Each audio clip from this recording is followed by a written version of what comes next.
Et prenons un peu l'air avec le plus grand paquebot du monde qui va être livré à son armateur cet après-midi. Et ça va se passer à Saint-Nazaire. Effectivement, construit depuis 2 ans par les chantiers navals, un peu plus de 300 mètres, 362, le Symphony of the Sea prendra le large demain, après avoir été donc officiellement livré à son armateur américain tout à l'heure. Hortense Girard, Pierre-Emmanuel Bessy.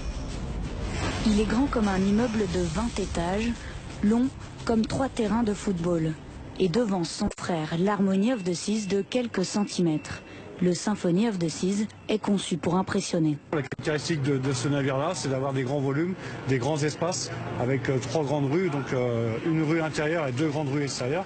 Et c'est vraiment la caractéristique de ce navire, quoi.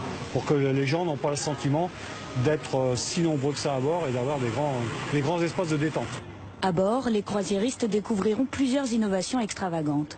En plus des 20 piscines, bassins et jacuzzi, une grande allée sur le pont principal baptisé Central Park sera bordée de près de 12 000 arbres et plantes. On pourra aussi patiner en pleine mer des Caraïbes, mais ce n'est pas tout. La gestion d'une ville, ça s'organise. C'est une ville de 8000 habitants, donc on a tout à bord. On a une clinique, la restauration, il y a même une prison à bord. On a tout. Vous imaginez une ville de 8000 habitants, tout ce que vous recherchez, on l'a à bord. Le gigantesque navire compte aussi 21 restaurants, un casino et un théâtre pour satisfaire les clients de ses 2775 cabines. Son armateur, l'américain Royal Caribbean, a dépensé 1,2 milliard d'euros pour s'offrir ce titan des mers. Départ pour Malaga en Espagne prévu samedi à 9h précises.